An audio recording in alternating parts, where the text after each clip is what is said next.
Yes, my people. Welcome to the United Front. It's me, Cowley. I'm joined today by E. E, how you feeling, bro? Yes, good man. Looking forward to the derby, bro. Yeah, that's what we're here to preview. We're here to have a look at the weekend's big game. It's derby weekend. City at the Etihad. We had some good luck there last season, beating them 2-1. And yeah, we're going to preview the game, look ahead, and yeah, see what to expect from Guardiola's men and also from Ruben Amorim. You've got some injuries on both sides. We're going to have a look at that. And obviously, we're going to have our predicted lineups and give a prediction for the result, hopefully, scoreline. E, let's start with you. How are you feeling going into this derby? To be honest, man, the international break has kind of had me off United for a bit, so it's been good. Obviously, back end of it, we got a result against Burnley, but before that, we've been a bit under pressure. So yeah, looking forward to seeing United play again. Don't know, man. I'm a bit unsure, to be fair. I'm not really sure. I don't know what to expect. I literally don't know what to expect, bro. How do you feel based on what you? I don't know if you saw the underlying stats that came out about how Man United were looking. Just recently, I was talking about it with Zayn on our recent episode. We're talking about how we got we're highest on XG. We got highest touches in opposition box. Do you think Amorim's system is starting to take place and starting to kind of take shape, or what do you think? Do you think? I mean, we did well against City last season, and I think Amorim only lost to Guardiola once in his whole career. So clearly, there might be something. Is it something to do with the system, or is that just? I think obviously, whenever we play against City away, I think we always put up a decent show. So in that respect, I think we're all probably expecting a performance on Sunday. But I'm not sure, man. I don't know, bro. Because to be honest, the performances, they haven't been great, have they? So it's difficult for me to say that we're turning a leaf until we get probably 2-3 results back to back. 4 wins in a row, then I can probably say we're turning a bit of a leaf. But right now, so saying that, we won obviously our last game against Burnley. If we are able to beat City, the first time in Amorim's career at Manchester United, will finally have won 2 games in a row, which is mad. The man's 30 games into his career at Man United. Man's never won 2 games in a row, which is crazy. But saying that, if United lose and a bad beating, how does that look in terms of Amorim? Do you think that, it definitely puts the pressure back on him again, doesn't it? No, the pressure hasn't gone anywhere, has it? The pressure hasn't gone. We only just beat Burnley, so pressure hasn't gone. I mean, I don't think if he gets a beating, realistically, it could be by Amorim, to be honest. Nah, he ain't getting sacked over one game. No. What if we go there and we lose 5-0, 5-6-0? Nah, still not, man. They've invested too much and they put too much time and effort into this guy. They're not going to sack him over just one game. I don't get the reactionary type of vibe from Ineos that I had under Woodward and these lot. I think these lot are a lot more measured. So I don't think they'll sack him over one game. To be fair, man, as well, if we go in and actually get a decent result, just look at the table, puts us on 7 points. Probably break into the top 6 with that. So yeah, but I think 2 wins, a draw, and a loss out of 4 suddenly starts to look like a very good start. Yeah. And we're a point ahead of City as well. So and then we'll obviously going into the game against Chelsea as well. I think not getting absolutely humiliated is great. But you know what? I don't feel like there's a humiliation on the part. Honestly, I feel. But this is probably the most confident I've felt going into a game against City, probably in the last 3-4 years, probably since Oli. Yeah. I have to say you're mad, and I don't know what you're basing it off. I'm basing it off the fact that I think City aren't very good. If you look at it's a poor team. The past 3-4 years, City have been. I don't think they've looked as they've looked strong. They've looked way stronger than they look right now. I think right now we're getting a side that's rebuilding. They've got quite a few injuries. You got Ryan Shirky out, you got John Stones and Omar Marmoush all out with these starters. Well, maybe not Shirky, but still Stones and Marmoush would start. You got Oscar Bob starting on the right wing. These are good players in that, but it's I can definitely see us getting a result. I can see Ahmad doing something. I think Ahmad probably key. I think Ahmad's always turns up in games like this. I think obviously notably the game last season against them, also games against Liverpool. So yeah, I think Ahmad could do something. I think it's going to be I don't know. I feel like for us, at games like this, it's always like we come up with something a bit brilliant, isn't it? Like, and then we may not even play that great, but tactically we usually do quite well away at City. I think. And that's It's what I'm not going to say. Our a record problem. away at City is actually good. And like Yeah, generally, I think this tactical system, even when Oli used to beat it City, suits away. It suits. It yeah, suits when away. Oli used to beat City and Guardiola, he used to always play three at the back. Remember, Yeah, yeah, and that used to work for us when we played City. I yeah. think, No, it definitely suits it.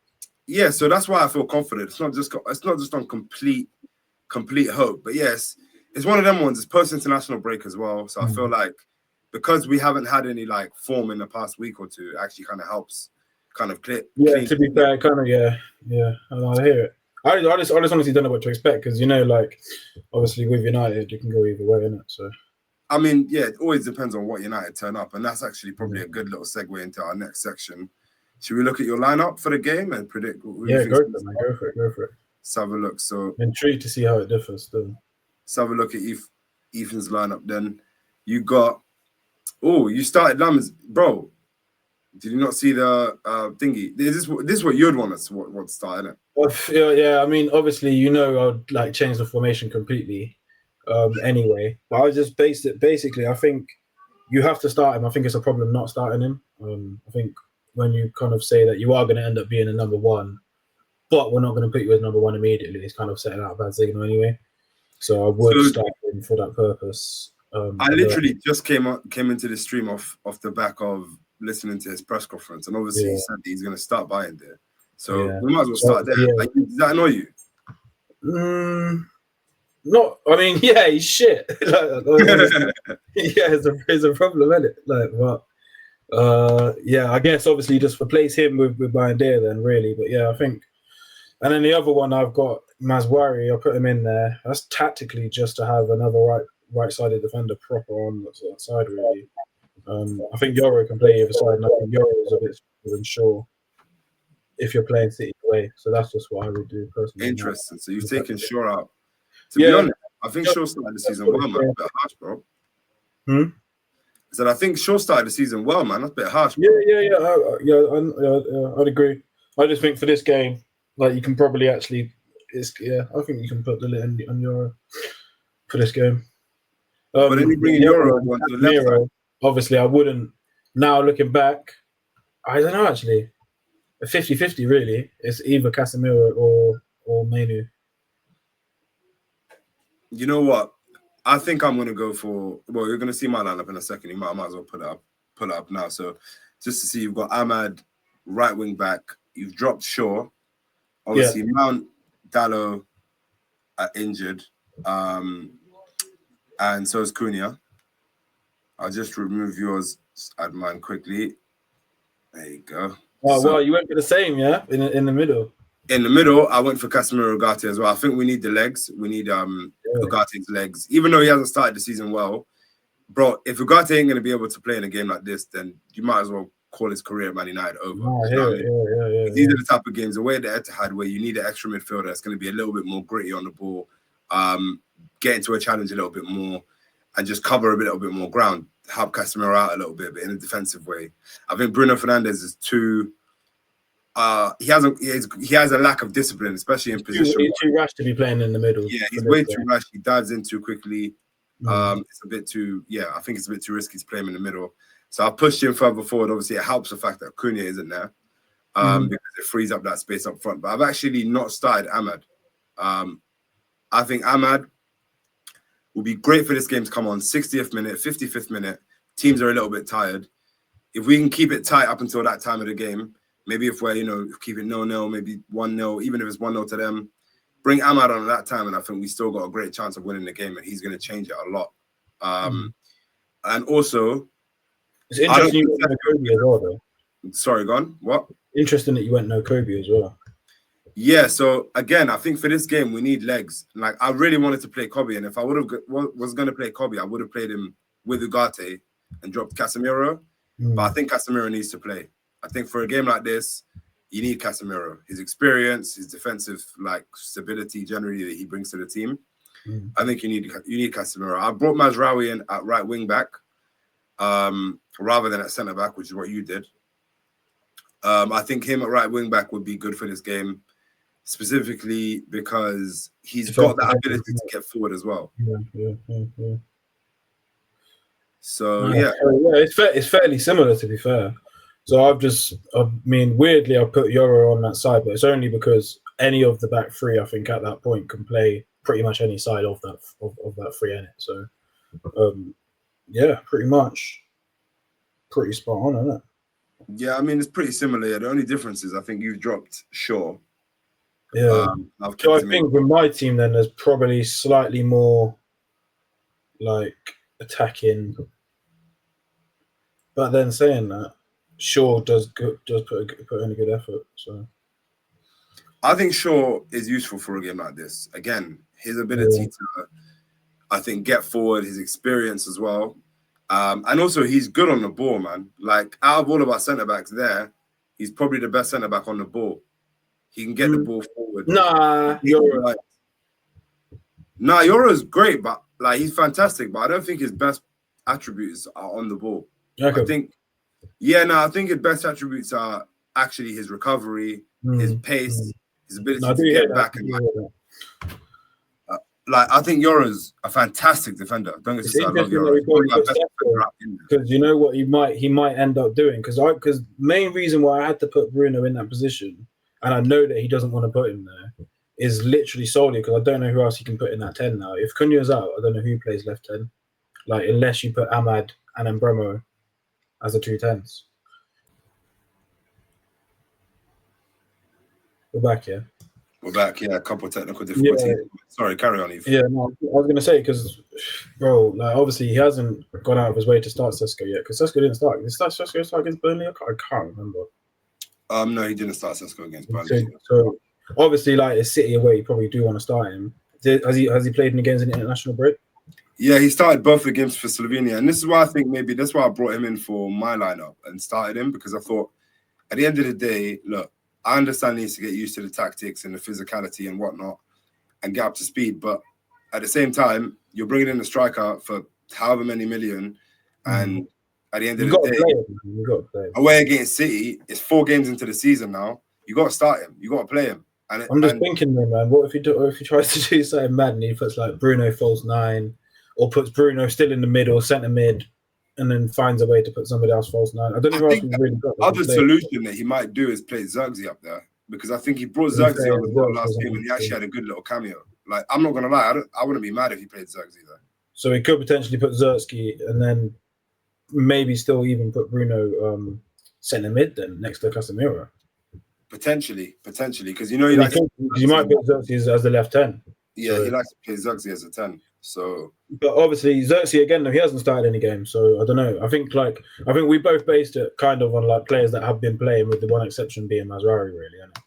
Yeah, I think it's interesting to see, because we've got a couple of injuries now, and obviously we've had the international break, and also we've got a couple of new signings in there. So I think this actually is one of them lineups that's quite hard to predict. We're probably both wrong, and it'll be interesting to see who actually starts on the weekend. But yeah, so just moving on then quickly, what do you class as a good result, E? What do you think's good? So again, man, I think you got to put it into the mix. So if we get a result against Chelsea as well, yeah, and I think if you get 4 points out of those two, then obviously that's a good result. City draw becomes a good result. But obviously, then if we go and lose both of them, then it's a shit result. So I think a draw's a fair result. A draw's a fair result. If we go there and we look fairly decent, we put a bit of pressure on them. You'll be happy with it. I can't really ask for much more. Obviously, if we go there and we win, that's nuts. Mental. Yeah.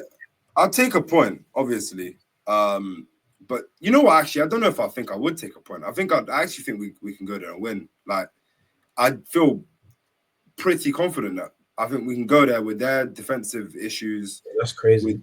With their injuries. And I think the way we're playing at the moment, bro, I think like this is a good time to play them. I think if they just decide like, we're going to play a completely different game against United, get a bit more tactical with it, overload on the crosses, overload on the set pieces and that. Do you know what I mean? Stuff. Yeah, but they haven't really got think about the team that they've got, right? Haaland couldn't do that. Haaland obviously strikes fear into any fan's heart. But moving away from Haaland, Marmoush is their other biggest threat. He's not playing. Foden's fallen off completely. Bernardo Silva's looking old and leggy. Like Ruben Diaz don't look the same player that he used to. Got Guardiola as well, innit? Is he still playing? Guardiola, and to be honest, he's never like impressed me too much in the City shirt. They're starting Oscar Bob at the moment. Like he looks like a good young player, but again, like he's not the type of levels that we've had from City previously. Yeah, like, no, I genuinely don't think the team is that good. Like, so I think we've got a good chance of playing them and beating them. Obviously, he don't seem pretty convinced on that Kusanov guy. There's no one in that team that I'm like, oh man, I'm really worried about. Obviously, Tijani Reinders looks really good in midfield. No, you're right. But yeah, I don't really see, like I said, there's a couple of players that are new that are, Aït-Nouri, these man, they're still better than you don't really know how good they are yet. It takes, bro. It's not easy to rebuild a team that's as good as. Yeah, before obviously the same can be said again about us, isn't it? Like they're probably thinking like, well, this isn't a fearful Man United team. So I personally think a draw is a decent result. Don't get twisted. I'll always take a draw. Yeah. I honestly think both teams will probably take a draw as it is. To be fair. Cool. So that works well. What do you think is going to happen then? What do I think is going to happen? What do you think is going to happen? Yo, anything can happen. Prediction for your score. What do you think? Can happen. Prediction, we have a realistic prediction. I can probably, you know what? I can see us winning 2-1. I can actually see us winning 2-1. I can see Ahmad like having a massive influence in the game and like scoring the winner or scoring both or something. So yeah, I can see us winning 2-1. If City win, I think they'll probably beat us like 2-0, maybe 3-1. And if you had to pick one result though, if you got to pick one in your head, what do you think? Obviously, you can only work out one way. What do you think the game? How do you think the game is going to work out? Let's see us win it 2-1. Just, you know what? I'm confident, man. I'm gonna go 3-2. I think there are gonna be goals in this. I think they're gonna score. I think we're gonna score. I'm gonna go 3-2 United. I reckon we'll beat them again, and we'll finally get our two wins in a row, fam, that we've been chasing for so long. I've actually got a little prediction. I think Zayn sent me a message as well. And he wanted to say, let me have a look. Where are you, Zayn? There you are. He goes, he's obviously unfortunately busy, but he goes, you guys go ahead. And he predicts 2-1 United and Mbeumo and Sesko to get on the score sheet. Scorers for you, E? Like I said, Ahmad. I think Ahmad's going to get a double. I was in the double. 2 for Ahmad, right? Yeah. 100%. If he got a win last year at the Etihad. Yeah. I think he's got 2 in him. Cool. Well, you know what? We'll leave it there. Guys, thank you for tuning in for the preview. Obviously, it's going to be a big one. We're going to be coming at you live with some, good reaction analysis, post-match emotion, all of that deep stuff. Me, Zayn, and E, I think might all actually be together in the same place on Sunday as well. So, yeah, keep your notifications on. Make sure you're subscribed. Give us a like on this video as well, please. Make sure. And yeah, we'll see you on Sunday for the derby. Come on, United.